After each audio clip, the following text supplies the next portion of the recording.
Analizar este tema implica analizar a la política y a los líderes políticos de todo el mundo. La comunicación política y de las instituciones inevitablemente tienen alguna influencia de estos 11 principios, así que seguramente ustedes sentirán que algún punto o todos aplican perfectamente para algún líder político que conocemos. Y no ponemos nombres, ya que no es uno solo, pueden ser muchos.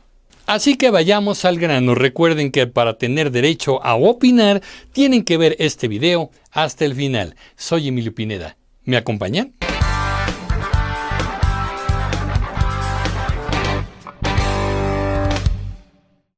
Antes de entrar al tema, tenemos que saber quién era esta persona. Se los cuento.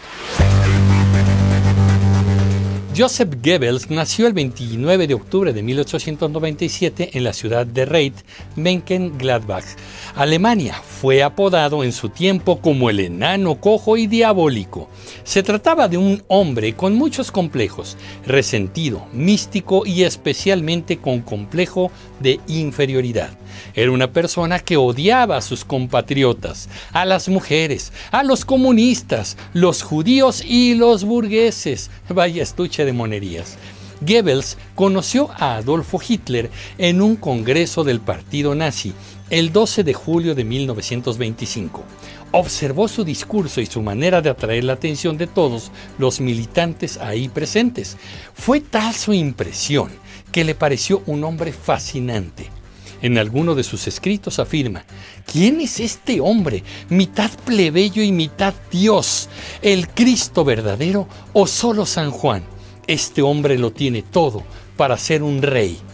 Así que hizo todo lo posible por acercarse a Adolfo Hitler y convertirse en uno de sus colaboradores más importantes. Algún historiador ha escrito que si Hitler era el Mesías, entonces Goebbels era su profeta. Goebbels es considerado el padre de la propaganda nazi y responsable del ministro de Educación Popular y Propaganda, creado por Hitler cuando éste llegó al poder en 1933. Goebbels era el encargado de promocionar o hacer públicos los anuncios del gobierno hitleriano. Este hombre era un verdadero estratega de la comunicación, así que para comunicar sabía que tenía que convencer al público de lo que se hacía en el gobierno nazi y que siempre lo que se hacía era lo correcto. Incluso llegó a manipular la información de tal manera que cuando el ejército nazi estaba teniendo problemas y sería derrotado en Rusia, Goebbels proyectó imágenes del ejército combatiendo en otras regiones, pero mintiendo al afirmar que eran imágenes de Rusia. Así la gente que acudía a los cines creería que Alemania estaba triunfando. En pocas palabras, la comunicación de Goebbels busca manipular a los públicos, a la sociedad, con una total falta de ética.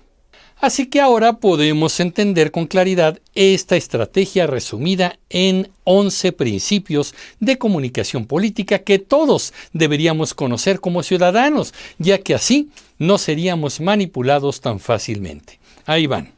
1. Principio de simplificación y del enemigo único. Esto significa adoptar una única idea, un único símbolo, individualizar al adversario en un único enemigo. A veces ese enemigo no tiene rostro, pero para todos es muy fácil entender que ahí hay un grupo conspirando contra el gobierno o contra el líder político. 2. Principio del método de contagio. Consiste en reunir diversos adversarios en una sola categoría o individuo.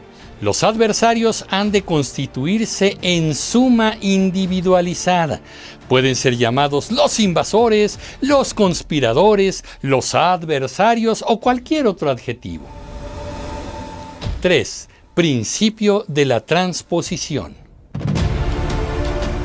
Cargar sobre el adversario los propios errores o defectos, respondiendo el ataque con el ataque. Si no puedes negar las malas noticias, inventa otras que las distraigan. ¿Les suena? 4. Principio de la exageración y desfiguración. convertir cualquier anécdota, por pequeña que sea, en amenaza grave. Del mismo modo que un triunfo pequeño puede ser exagerado hasta el punto de ser una victoria épica. 5. Principio de la vulgarización. Toda propaganda debe ser popular, adaptando su nivel al menos inteligente de los individuos a los que va dirigida. Cuanto más grande sea la masa a convencer, más pequeño ha de ser el esfuerzo mental a realizar. La capacidad receptiva de las masas es limitada y su comprensión escasa. Además, tienen gran facilidad para olvidar. Y vaya que les funciona esta táctica. 6. Principio de orquestación. La propaganda debe limitarse a un número pequeño de ideas y repetirlas incansablemente, presentadas una y otra vez desde diferentes perspectivas, pero siempre convergiendo sobre el mismo concepto, sin fisuras ni dudas. De aquí viene también la famosa frase: si una mentira se repite suficientemente, acaba por convertirse en verdad. Creo que en todos los países tenemos ejemplos claros de esto. 7. Principio de renovación.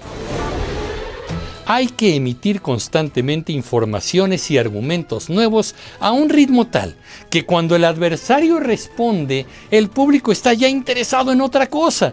Las respuestas del adversario nunca han de poder contrarrestar el nivel creciente de acusaciones. También aquí se aplica el principio de la saturación de información. 8. Principio de la verosimilitud.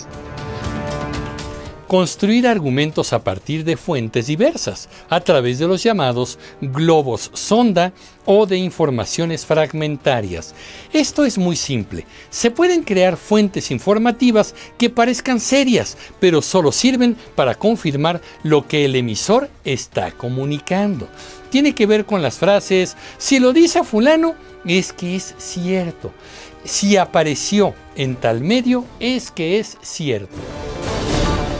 Principio de la silenciación. Acallar aquellas cuestiones sobre las que no se tienen argumentos y disminuir las noticias que favorecen al adversario.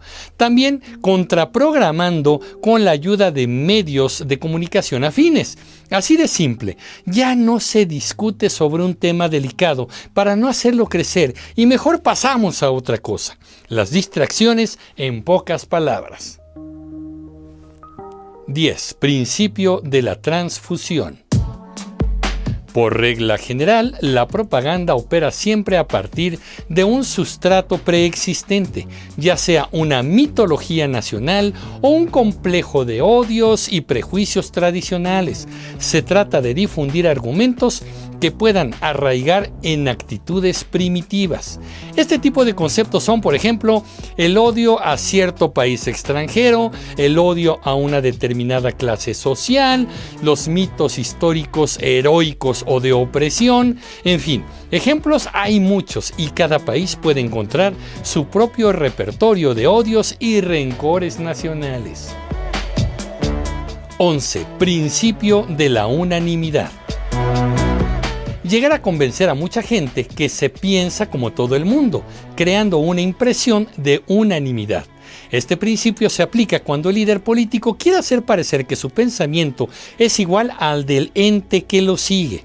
De ahí se desprende una reacción emocional. Mira, ese líder piensa como yo. Él sí piensa como el pueblo y comprende sus necesidades. Esta identificación emocional entre el público y el líder político es muy poderosa, por lo que le permite al líder convocar a que la gente haga, vaya o piense lo que se quiera o convenga al mismo líder.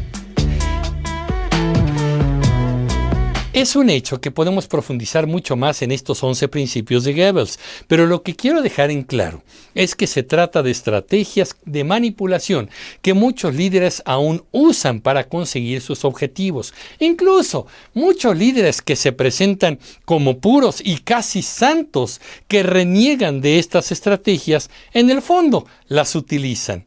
La mejor metodología para contrarrestar la manipulación es permanecer siempre informados como ciudadanos, recoger versiones informativas de diferentes fuentes para cotejarlas, así como poner en duda siempre lo que diga cualquier político, porque lo he dicho hasta el cansancio.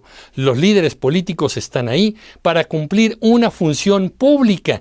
No son santos, no son mesiánicos, vaya, ni siquiera son Santa Claus. A los políticos no se les aplaude, se les vigila y se les exigen resultados. ¿Qué opinan, comunicativos? Yo soy Emilio Pineda y los espero en el próximo capítulo de Comunicreando. Pásenla bien. Hasta pronto.